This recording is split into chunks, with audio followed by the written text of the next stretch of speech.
Shalom, shalom. First and foremost, I want to give all praises, honor, and glory to Yahweh Bashem Yahushai Bashem Rakakodash. Double honors to my elders and apostles, a great millstone. Peace and sincere blessings to the hopeful elect and the one-third scattered across the four corners of the earth.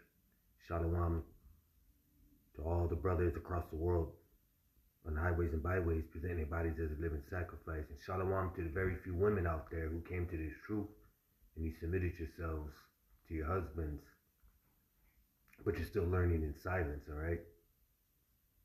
And,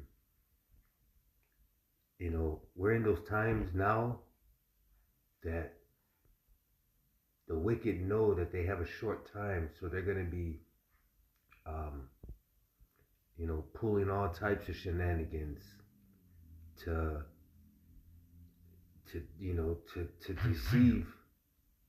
deceive the world, but also, they're going to be coming after, you so-called Native Americans, Negroes, and Latinos, okay?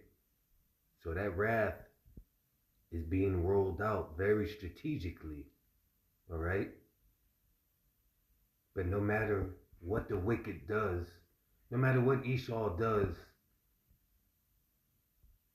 he would never prevail over Yahweh Bashem Yahushai. The Lord knows what he's about to do even before he does it, all right? So it might look like,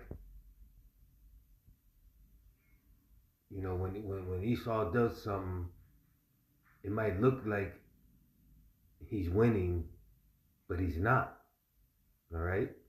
Job 20:5 says that the triumphing of the wicked is short, and the joy of the hypocrite but for a moment. Though his excellency mount up to the heavens, and his head reach unto the clouds, yet he shall perish forever like his own dung. They which have seen him shall say, where is he? All right? He shall fly away as a dream, and shall not be found. Yea, he shall be chased away as a vision of the night. The eye also which saw him shall see him no more, neither shall his place any more behold him. His children shall seek to please the poor, and his hands shall restore their goods. His bones are full of sin of his youth, which shall lie down with him in the dust. Though wickedness be sweet in his mouth, though he hide it under his tongue, though he spare it and forsake it not, but keep it still within his mouth, yet his meat in his bowels is turned. It is the gall of asp within him. He has swallowed down riches, and he shall vomit them up again. God shall cast them out of his belly. He shall suck the poison of the asp. The viper's tongue shall slay him. He shall not see the rivers, the floods, the brooks of honey and butter. Okay? And I'm going to jump down to 22, Job 20 and 22. In the fullness of his sufficiency, he shall be in straits. Every hand of the wicked shall come upon him. When he is about to fill his belly, God shall cast the fury of his wrath upon him, and shall rain it upon him while he is eating. Okay? So, if you look at the world right now, with everything Donald Trump is doing, and Elon Musk, and the rest of his comrades, okay? It looks like they're really doing something, okay? It looks like they're actually, taking over the world, and, but no. Yahweh Bashem Yahushai is just letting that devil fill his belly, all right? The Lord is all about timing. And as soon as they try to,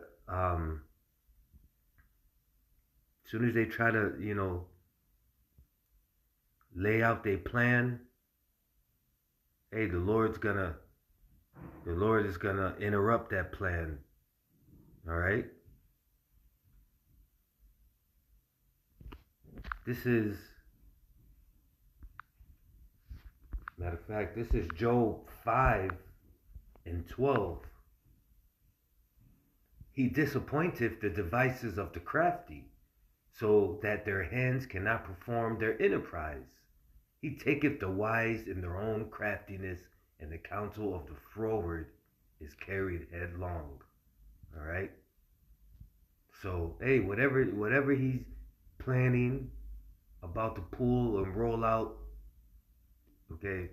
Hey, the devil's gonna throw a monkey wrench. I mean, Yahweh Bashim Yahushai is gonna throw a monkey wrench in his plans and stop, whatever he's gonna try to do. All right. Especially when they roll out that MOTB. Okay. So Yahweh Bashim Yahushai knows exactly what this devil's gonna do, when he's gonna do it, how he's gonna do it. All right. So the Lord has got, the Lord has got all of us in a trick bag, but the Lord has really got the wicked in a trick bag. All right. And they're reserved for the day of destruction. Okay. This is Isaiah 59:19.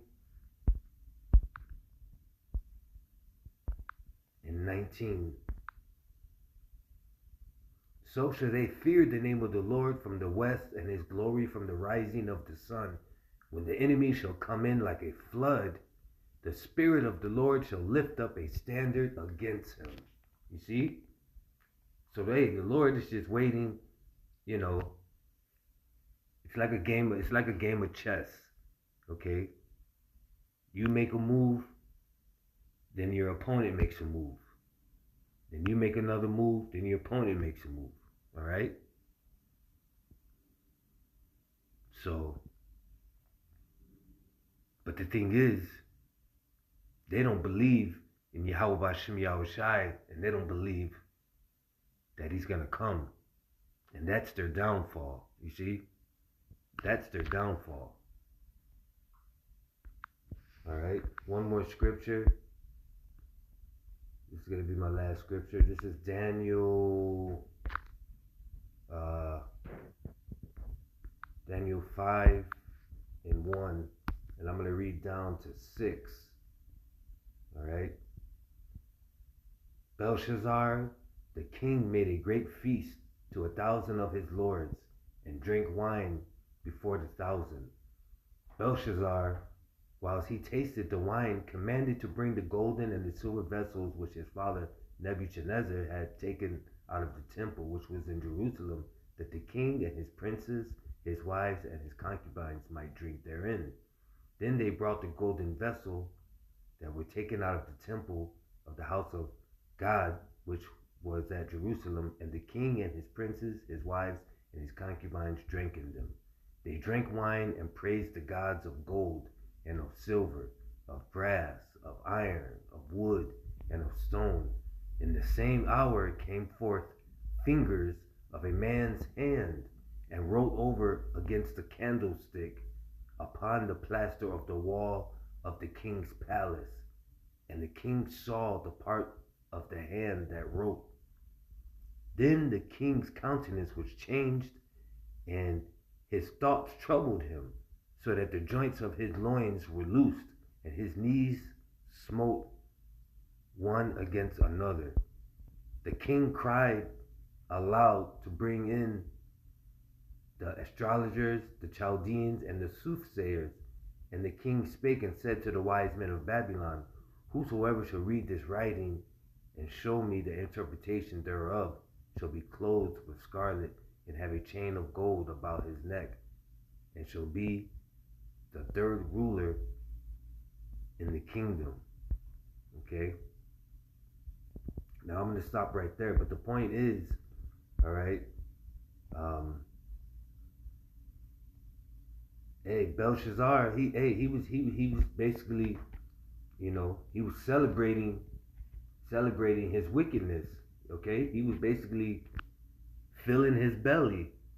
All right, and the Lord interrupted that. All right, the Lord interrupted that, and a hand came out in front of him and started writing on the wall. All right, and he knew that was the Lord. Well, he might have not knew it was the Lord, but he was very, very troubled, and he knew. Okay, but he couldn't interpret. He couldn't interpret what it meant. All right, but he was troubled. He was very, very troubled. Okay, and that shows you that, hey, the Lord will let you think that you're winning and give you just enough time to think that you're winning, and then he'll come right in and get you. All right, and this account of Belshazzar is a perfect account. Okay, because he was celebrating his wickedness. He was celebrating it. He was with his princes, his wives, his concubines, all of them. They were drinking wine and, having a good time. All right? All right? They were praising other gods,